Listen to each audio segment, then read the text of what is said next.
ጤና ይስጥልኝ የእውነታው ሚዲያ ተከታታዮች፣ በመጀመሪያ በሀገር ውስጥ ዜናችን በስራና ክህሎት ሚኒስቴር ከፍተኛ ባለስልጣናት ላይ የተወሰደውን የስር እርምጃና የመንግስትን የተጠያቂነት እንቅስቃሴ በዝርዝር እንመለከታለን። በሁለተኛ ደረጃ የኢትዮጵያ ኦርቶዶክስ ተዋሕዶ ቤተክርስቲያን ከብሉይ ወደ አዲስ ኪዳን የተሸጋገረች እንጂ በመጤ ስደተኞች የተመሰረተች አይደለችም። ለአህመዲን ጀበል የተሳሳተ ትረካ የተሰጠ ታሪካዊ ምላሽ ዝርዝር ይዘንላችሁ መጥተናል። በሶስተኛ ደረጃ ደግሞ የኢትዮጵያ ኦርቶዶክስ ተዋሕዶ ቤተክርስቲያን ፓትርያርክ ብፁዕ ወቅዱስ አቡነ ማትያስ በደቡብ ወሎ ቦረና ወረዳ በሚገኘው ቅድስት አርሴማ አቡነ አረጋዊና ቅዱስ ቂርቆስ አንድነት ገዳም ላይ የተፈጸመውን የድሮን ጥቃትና የመነኮሳት ሕይወት ማለፍ እንዲሁም በሃዲያና በስልጤ ሀገረ ስብከት በቤተክርስቲያን ላይ የተፈጸመውን ውድመት አበክረው ያወገዙበትን መግለጫ አቅርበናል። በአራተኛ ደረጃ ግብፅና በታሪካዊ ጠላቶቻችን በኩል ኢትዮጵያ ወደ ቀይ ባህር መውጣት አትችልም፣ አባይ ከኢትዮጵያ እንደሚመነጨው ሁሉ ቀይ ባህርም በእኛ በኩል ስለሚያልፍ ኢትዮጵያ ስለ ቀይ ባህር ማውራት አትችልም ሲሉም የሰጡትን መግለጫ ተከትሎ የአሜሪካ ከፍተኛ ዲፕሎማት በግብፅና ኤርትራ ላይ የሰነዘሩትን ጠንካራ ትችትና የዲፕሎማሲ ውጥረት እንዳስሳለን። በመጨረሻም ከውጭ ዜናችን በሱዳን የጦር ግንባር የሱዳን መደበኛ ጦር ወይም ኤስኤኤፍ በሰሜን ኮርዶፋን የሚገኘውን ስትራቴጂካዊቷን ባራ ከተማን በመቆጣጠር የኤል ኦቦይድን ከበባ ማፍረሱን እናም በድርድር ጠረጴዛው ላይ ያመጣውን አዲስ የበላይነት እንመለከታለን። ቪዲዮውን ላይክ በማድረግ ጀምሩ። ቻናላችን አዲስ ከሆናችሁ ደግሞ ሰብስክራይብ በማድረግ የደወል ምልክቷን በመጫን ቤተሰቡ ነው። አሁን ቀጥታ ወደ ዝርዝር መረጃዎቹ እናልፋለን። ወደ መጀመሪያው ዝርዝር መረጃችን ስናመራ በኢትዮጵያ የስራና ክህሎት ሚኒስቴር ስር የሚገኙ ከፍተኛ ባለስልጣናት በቁጥጥር ስር መዋላቸው ተሰምቷል። እንደ መረጃዎች ገለጻ የስር እርምጃው ከተቋሙ አሰራር፣ ከመልካም አስተዳደር እጥረትና ከሙስና ቁጥጥር ጋር በተያያዘ የተካሄደ ሰፊ የማጣራት ስራ ውጤት መሆኑ ተጠቁሟል። የስራና ክህሎት ሚኒስቴር ለዜጎች የስራ ዕድል ፈጠራ፣ የቴክኒክና ሙያ ስልጠናዎች እንዲሁም የውጭ ሀገር የስራ ስምሪትን በበላይነት የሚያስተዳድር ታላቅ ተቋም መሆኑ ይታወቃል። በዚህ ተቋም ውስጥ የሚፈጸሙ ያልተገቡ አሰራሮችና የሀብት ብክነቶች በቀጥታ በሺዎች የሚቆጠሩ ወጣቶችን ሕይወትና ሀገሪቱን የኢኮኖሚ እንቅስቃሴ የሚነኩ በመሆናቸው የመንግስት ጸረ ሙስናና የፍትህ አካላት እርምጃውን አጠናክረው ቀጥለውበታል። ይህ የባለስልጣናቱ መታሰር በመንግስት መዋቅር ውስጥ ተጠያቂነትን ለማስፈን የተደረገ እርምጃ እንደሆነ ቢገለጽም በቀጣይ በህግ ሂደት የሚቀርቡ ማስረጃዎችና የፍርድ ቤት ክርክሮች ዝርዝር ሁኔታዎችን ይፋ የሚያደርጉ ይሆናል። እኛም የጉዳዩን ሂደት በመከታተል ተጨማሪ መረጃዎችን ለእናንተ የምናደርስ ይሆናል። ወደ ሁለተኛው የሀገር ውስጥ ዝርዝር መረጃችን ስናመራ የኢትዮጵያ ኦርቶዶክስ ተዋሕዶ ቤተክርስቲያን ፓትርያርክ ብፁዕ ወቅዱስ አቡነ ማትያስ በቅርቡ በኦርቶዶክሳዊ ገዳም በቤተክርስቲያንና ምዕመናን ላይ የተፈጸሙትን አሰቃቂ ጥቃቶች ጽኑ እንደሚያወግዙ ገልጸው ፍትህና እንዲሁም ደግሞ ጥበቃ እንዲደረግ አጣዳፊ ጥሪ አቅርበዋል። ቅዱስነታቸው በሰጡት ይፋዊ መግለጫ የኢትዮጵያ ኦርቶዶክስ ተዋሕዶ ቤተክርስቲያን ከሐዋርያት ዘመን ጀምሮ ወንጌልን በመስበክ ሰላምን መንገድ በማስተማር ፍትህን በመትከልና በችግር ውስጥ ያሉትን በማጽናናት የኢትዮጵያን ሕዝብ ስታገለግል የኖረች ታሪካዊ ተቋም መሆኗን አስገንዝበዋል። በተለይም ስለ መነኮሳትና የመነኮሳት ሚና ሲናገሩም መነኮሳት የማህበረሰብ ዓለማዊ ክብርን፣ ሀብትንና ምቾትን ትተው ሕይወታቸውን ለጾም ለጸሎትና ለእግዚአብሔር አገልግሎት የሰጡ የሀገራችን በረከቶች ናቸው ብለዋል። እነዚህ ወገኖች ስለ ራሳቸው ብቻ ሳይሆን ስለ ሀገሪቱ ሰላም፣ ስለ ህዝቡ ደህንነትና ስለ ዓለም ሁሉ ሰላም ሌሊትና ቀን የሚያስቡ መሆናቸውን አብራርተዋል። ቅዱስነታቸው በመግለጫቸው ላይ እንዳሰመሩበት መስቀል የተሸከሙ የሚያስቡ፣ ፍጥረት ሁሉ ምሕረትን የሚለምኑና ራሳቸውን የሚከላከሉበት ምንም አይነት ቁሳዊ አቅም በሌላቸው መነኮሳት ላይ እጅ ማንሳት በእግዚአብሔር ዘንድ የተከለከለና በታሪክ ፊት አሳፋሪ ድርጊት ነው ብለዋል። በመግለጫው የተጠቀሰው አሰቃቂ ድርጊት የተፈጸመው በደቡብ ወሎ ሀገረ ስብከት ቦረና ወረዳ በሚገኘው የቅዱስ አርሴማ አቡነ አረጋዊና ቅዱስ ቂርቆስ አንድነት ገዳም ላይ ነው። ሐምሌ 15 ቀን 2018 ዓ.ም እንደ አውሮፓውያን አቆጣጠር ጁላይ 22 2026 በገዳሙ ላይ በተፈጸመው የድሮን ጥቃትና ሁከት ምክንያት የመነኮሳት ሕይወት ማለፉን፣ በርካቶች መቁሰላቸውንና የገዳሙ ንብረት መደምሰሱን ቅዱስነታቸው ገልጸዋል። በተጨማሪም በዚህ ዕለት በሃዲያና ስልጤ ሀገረ ስብከት በቤተክርስቲያን ላይ የተፈጸመውን የኃይል ፈረሳና በኦርቶዶክሳውያን ምዕመናን ላይ የደረሰውን ጥቃት ያወገዙት ፓትርያርኩም ድርጊቱን አሳዛኝ፣ ፍጹም ተቀባይነት የሌለውና ኮነኔ የሚገባው ሲሉ ጠርተውታል።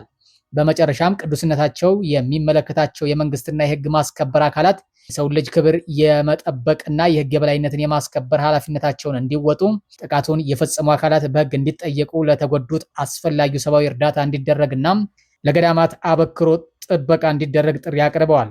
ወደ ሌላው ዝርዝር የሀገር ውስጥ መረጃችን ስናመራ አህመዲን ጀበል ክርስቲያኖች ተሰደው ሲመጡ ተቀበልናቸው በሚል ርዕስ ባሰራጨው ጽሑፍ የኢትዮጵያ ኦርቶዶክስ ተዋሕዶ ቤተክርስቲያን በአራተኛው ክፍለ ዘመን በመጡ መጤ ስደተኞች የተሰበከች አድርጎ ለማቅረብ ያደረገው ጥረት ፍጹም ታሪካዊና መጽሐፍ ቅዱሳዊ መሰረት የሌለው ትረካ ነው። የኢትዮጵያ ኦርቶዶክስ ተዋሕዶ ቤተክርስቲያን በአራተኛ ክፍለ ዘመን በስደተኞች የተጀመረ አዲስ እምነት ሳይሆን ሀገራችን ከክርስቶስ ልደት በፊት የነበራትን የብሉይ ኪዳን አምልኮ መሰረት በማድረግ በቀጥታ ወደ አዲስ ኪዳን የተሸጋገረችበት ታሪካዊና መጽሐፍ ቅዱሳዊ እውነታ ነው። ኢትዮጵያ ከንግስተ ሳባ ዘመን ጀምሮ የአንድ አምላክ ወይም የእግዚአብሔር እምነት የነበራት ጣና ቂርቆስ፣ በአክሱም ጽዮንና በሌሎችም ታሪካዊ ስፍራዎች ብሉይ ኪዳን መስዋዕት ይቀርብባቸው የነበሩ ቤተ መቅደሶች ያሏት ሀገር ነበረች። ይህ የብሉይ ኪዳን እምነትና አምልኮ ደግሞ ለአዲስ ኪዳን ወንጌል መቀበል ዋናው ሀገር በቀል መሰረት ሆኗል። ለዚህም ግልጽና መተኪያ የሌለው ማስረጃ በሐዋርያት ሥራ ምዕራፍ 8 ቁጥር 26-40 ላይ የተመዘገበው የኢትዮጵያዊው ጃንደረባ ታሪክ ነው። የኢትዮጵያ ንጉሥ የህንደኬ ባላደራ የነበረው ይህ ታላቅ ባለስልጣን ወደ ኢየሩሳሌም ሂዶ ከሚሰግዱትና እግዚአብሔርን ከሚያመልኩት አንዱ ነበር። ሰረገላው ላይ ሆኖ ያነብ የነበረው ደግሞ የነቢዩ ኢሳይያስን መጽሐፍ ብሉይ ኪዳንን ነበር። እዚህ ጋር መጠየቅ ያለበት መሰረታዊ ጥያቄ የኢትዮጵያን እግዚአብሔርን የማያውቁና ባዕድ እምነት ያላቸው ቢሆን ኖሮም ይህ ኢትዮጵያዊ ባለስልጣን የብሉይ ኪዳንን መጽሐፍ ለምን ያነብ ነበር? ለምንስ ሊሰግድ ወደ ኢየሩሳሌም ይሄድ ነበር? ሐዋርያው ቅዱስ ፊልጶስ ጃንደረባውን ሲያጠምቀው ክርስትናን እንደ አዲስ የውጭ እምነት አድርጎ አልሰበከውም።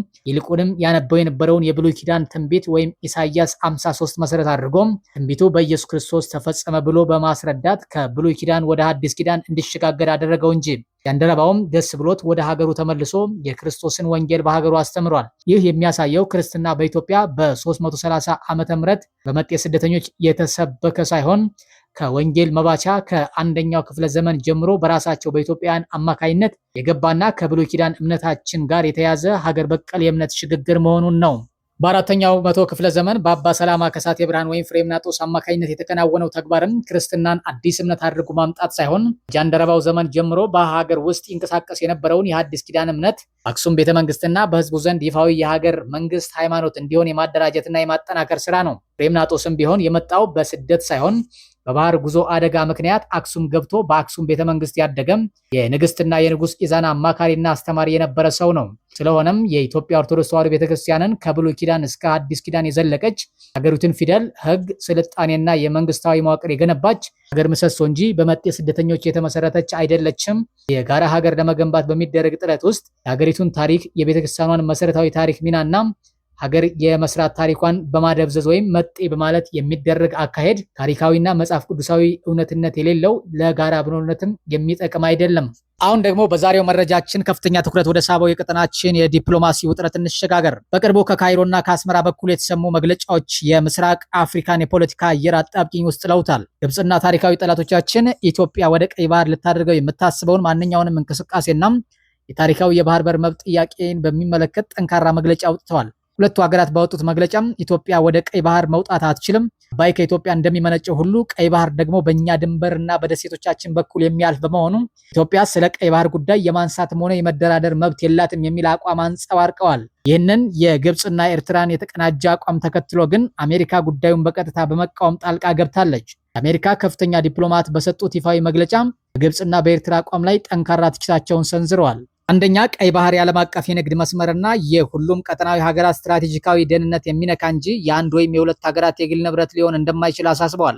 ሁለተኛ፣ ኢትዮጵያን የመሰለች ከ120 ሚሊዮን በላይ ሕዝብ ያላት ታላቅ የፖለቲካና ኢኮኖሚ ኃይል ከባህር በርና ከቀይ ባህር ደህንነት ውይይት ውጪ ለማድረግ መሞከር የቀጠናውን አለመረጋጋት ወደ ከፋ ጦርነት ቀጠና እንደሚከተው ተናግረዋል። ሶስተኛ፣ ግብፅ የአባይ ወንዝን ውዝግብ ወደ ቀይ ባህር ወታደራዊ የብልጫ ውድድር ለማዛወር የምታደርገው ጥረትና ኤርትራ ከዚህ ስትራቴጂ ጋር ተሰልፋ የምታደርገው እንቅስቃሴ የቀጠናውን ሰላም አደጋ ላይ የሚጥል መሆኑን በመጠቆም ሁለቱ ሀገራት ከእንዲህ አይነቱ ቀስቃሽ ንግግር እንዲታቀቡ አስጠንቅቀዋል። ይህ የአሜሪካ ዲፕሎማት ጠንካራ ትችት ዋሽንግተን በምስራቅ አፍሪካና በባቢል መንደብ አካባቢ አዲስ የኃይል ሚዛን መዛባት እንዳይፈጠር እንዲሁም ደግሞ የኢትዮጵያ ስትራቴጂካዊ ጥቅም ሙሉ በሙሉ ተገፍቶ ለቀጠናዊ ጦርነት መንስኤ እንዳይሆን ለማስገደድ ያደረገችው ትልቅ የዲፕሎማሲያዊ ጫና እንደሆነ ተንታኞች ያስረዳሉ።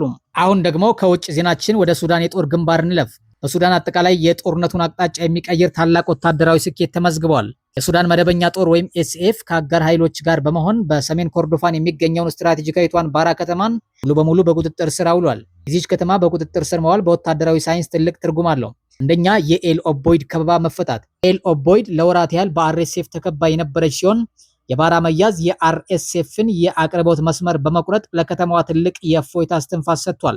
ሁለተኛ፣ የካርቱምና ኦምዱርማን ስጋት መቀነስ። አርኤስኤፍ ከምዕራብ ሱዳን ወደ ካርቱምና ኦምዱርማን የሚያደርገውን ተዋጊ ኃይልና የጦር መሳሪያ የማጓጓዝ አቅም ሙሉ በሙሉ አኮላሽቶታል። ሶስተኛ፣ የአየርና የምድር ቅንጅት። የሱዳን ጦር ከአየር በኩል የአርኤስኤፍን የድሮን ጥቃቶች ማክሸፍ የቻለ ሲሆን በምድር ውጊያም ከጆይንት ፎርስስ እና ከአካባቢው ታጣቂዎች ጋር ያሳየው ቅንጅት ከፍተኛ የበላይነት አጎናጽፎታል።